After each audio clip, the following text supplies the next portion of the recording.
पूरा हक हमें मिलेगा, हमारा मैंडेट वापस होगा, इमरान खान वज़ीर आज़म बनेगा तो इंशाल्लाह ये मुल्क छोड़कर भी भाग जाएंगे गांडू गांडू। तो 77 सीटें कौमी असम्बली की जीते, हमने 3-4 से स्वीप किया, लेकिन नागज़ीर वजूहात की बुनियाद पर हमारा जो मैंडेट छीना गया, हमारा हक छीना गया और हमारी पार्टी का जो मिस इंटरप्रेट करके सुप्रीम कोर्ट ऑफ पाकिस्तान के फैसले को उन्होंने हमारा निशान छीना। लेकिन उसके बावजूद देर आया दुरुस्त आया, सुप्रीम कोर्ट ऑफ पाकिस्तान ने, हमने बड़ी लंबी जंग लड़ी है। सुप्रीम कोर्ट ऑफ पाकिस्तान के मैं तमाम जजेस को सैल्यूट करता हूँ, मैं उनको खराज तहसीन पेश करता हूँ। सर आज मैं ये कहता हूँ कि आवाम की फतह हुई है, आइन की फतह हुई है, गरीब लोगों की फतह हुई है। ये इंशाअल्लाह ताला जो फतह का जो ये मैं समझता हुआ है, इससे मैं हौसला अफजा और बारिश का पहला कतरा है। इंशाअल्लाह जबर जुल्म फस्तायत ख़त्म होने वाली है, इंसाफ और हक ने गालिब आना है। ये मुहर्रम उल हराम का मुक़द्दस महीना है, आज जुमे के बाबरकत दिन है। यही महीना सबक सिखाता है कि ये कुर्बानियाँ जो है वो रंग लाती हैं। आज आपने देख लिया कि पाकिस्तान की अवाम की कुर्बानियाँ, हमारा कायद जो है वो जेलों की सहूलतें बर्दाश्त कर रहा है, गैर कानूनी अंदाज में जेली और फर्जी मुकदमात बना के पोलिटिकल विक्टिमाइजेशन की बदतरीन मिसाल है। मैं समझता हूँ कि कोई इंसानी ज़हन इसको मानने को तैयार नहीं है कि जिसने सारी ज़िंदगी, उनका किरदार आपके सामने, उनका एक एक लफ्ज़ सबके सामने है, कोई उसने ऐसी बात नहीं की जो आइन से मावरा हो, जो कानून से मावरा हो, या उनकी सारी जिद्दोजहद जो है वो असूलों पे मबनी है। और उन्होंने एक नारा लगाया था, इमरान खान पाकिस्तान की सियासी तारीख़ का मोहम्मद बिन कासिम है, और मोहम्मद बिन कासिम ने राजादारों को चैलेंज किया। राजादार जो है वो जुल्म की शक्ल में, जाबिर की शक्ल में, जालिम की शक्ल में उन्होंने हम पे वार किया। लेकिन आज मैं आईने पाकिस्तान की फतह हुई है, पाकिस्तान की फतह हुई है। सर आज थोड़े स्टेटमेंट को आज सुप्रीम कोर्ट स्टैंप ला छोड़ी है सर, इसमें राजा दायर गवर्नर मोहम्मद बिन कासिम अकल को इशारा काफ़ी है। वो मैं समझता हूँ कि जो मैंने कहा था, आज उनको शिकस्त फाश हुई है, आज उनको अपनी मौत नज़र आ रही है। और जब हमारा पूरा हक हमें मिलेगा, हमारा मैंडेट वापस होगा, इमरान खान वज़ीर आज़म बनेगा तो इंशाल्लाह ये मुल्क छोड़कर भी भाग जाएंगे गांडू। ये कोई ऐसी बात नहीं है कि किसी को मालूम नहीं, आपको पता है इसकी इम्प्लीकेशन बड़ी क्लियर है। अगर ये आज फैसला काजी साहब का जो मेजॉरिटी का लोग हैं उनके हक में आता हो, मेजॉरिटी में होता है, तो फिर इसकी इम्प्लीकेशन सबसे बड़ी जो थी वो ये थी कि ये काजी साहब की एक्सटेंशन की तरफ मामला है। तो आज आप सेफली कह सकते हैं कि जो एक्सटेंशन वाले ख्यालात अगर कहीं थे, वो कहते तो हैं कि नहीं थे, लेकिन जो लॉ मिनिस्टर हैं उन्होंने हमारे चेयरमैन PTI बैरिस्टर गौर साहब से खुद बात की है कि हम constitution amendment regarding judicial reforms, जिसके अंदर काफ़ी चीज़ें हैं, उन्होंने बात की है। तो जुडिशल रिफॉर्म्स के अंदर ये एजेंडा भी शामिल था और कि चीफ जस्टिस को एक्सटेंशन दी जाएगी 3 साल के लिए। तो अब एक्सटेंशन तो जो कहते हैं ना बढ़ गई। अच्छा ये बताएं कि इस फैसले में ये कहा गया है कि जो बल्ले के इंतखाबी निशान वाला फैसला था उसको इलेक्शन कमीशन ने मिस इंटरप्रेट किया है, तो क्या इलेक्शन कमीशन के खिलाफ कोई कार्रवाई हो सकती है? और इस हवाले से पाकिस्तान तहरीक इंसाफ क्या?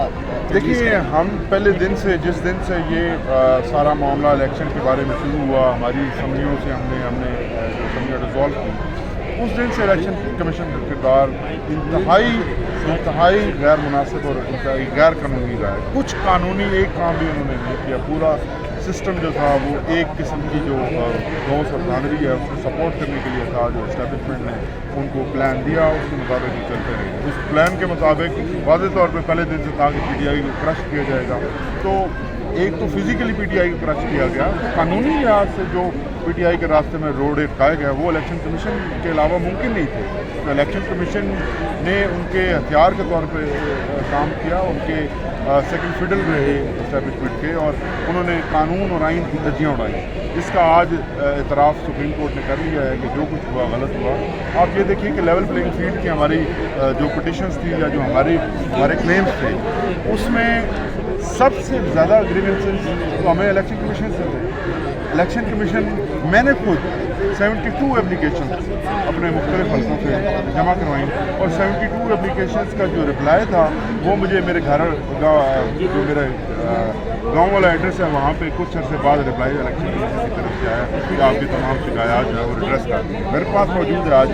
कार्रवाई उनके खिलाफ क्या हो सकती है कानूनी तौर पर? इनको रिमूव होना होगा, इनको अपने घर जाना होगा। یہ لوگ ڈیزرو نہیں کرتے کہ یہ پاکستان کی عوام کے مینڈیٹ کے اوپر یہ لوگ آ کے بیٹھے ہوں جن لوگوں کا اخلاقی معیار اتنا گرا ہوا ہے کہ وہ اپنی ذات سے آگے کسی کو دیکھ ہی نہیں سکتے، اور جو انسٹرکشن ان کو آتی ہیں وہ انہی انسٹرکشنز کو فالو کرتے ہیں.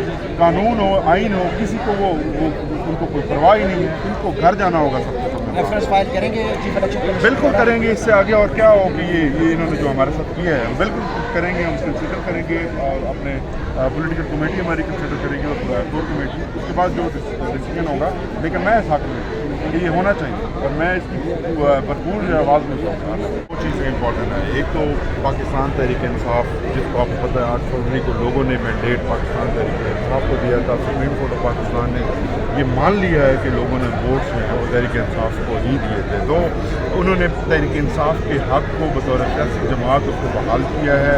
ان کے الیکشن کمیشن آف پاکستان اور 13 جنوری کو ایک نوٹیفیکیشن ایسا نکالا گیا تھا جس کے مطابق کنفیوژن پیدا کی. سپریم کورٹ آف پاکستان نے جو کنفیوژنس اور جو روڑے اٹکائے گئے پاکستان تحریک انصاف کے راستے میں، ان سب کو کنسیڈر کرتے ہوئے پاکستان تحریک انصاف کو بحال کیا ہے. اور 41 کی لسٹ جنہوں نے اپنے نامینیشن پیپرز کے اوپر انہوں نے تحریک انصاف لکھا تھا، ان کو تو ڈائریکٹلی انہوں نے تحریک انصاف کے اندر شامل کیا ہے. اور اس کے علاوہ دیگر جو لوگ جو تحریک انصاف کے حمایت یافتہ تھے اور تحریک انصاف کے ہی کینڈیڈیٹ تھے انفیکٹ، تو ان کو 15 دن کا ٹائم دیا گیا ہے کہ 15 دن کے اندر آپ جو ہیں وہ اپنی پارٹی کی طرف سے ایک جو ہے سرٹیفکیٹ لے کے آئیں اور الیکشن کمیشن میں جمع کروائیں. اور اس کے بعد جو ہے 15 دن کے بعد ودن 7 ڈیز اگلے جو ہیں یعنی 22-23 دن اگلے امپورٹنٹ ہو گئے، پھر لسٹ جو ہے وہ آئے گی الیکشن کمیشن میں. تو پھر اس حساب سے جس پارٹی کی جتنی اسٹینڈنگ ہوگی وہ جو ہے ان کو ریزلٹ ملے گی. تو اس کا مطلب جو پاکستان تحریک انصاف کے فارم 45 اور فارم 47 سے بچ گئے تھے، تو جن کا نوٹیفیکیشن ہوا تھا.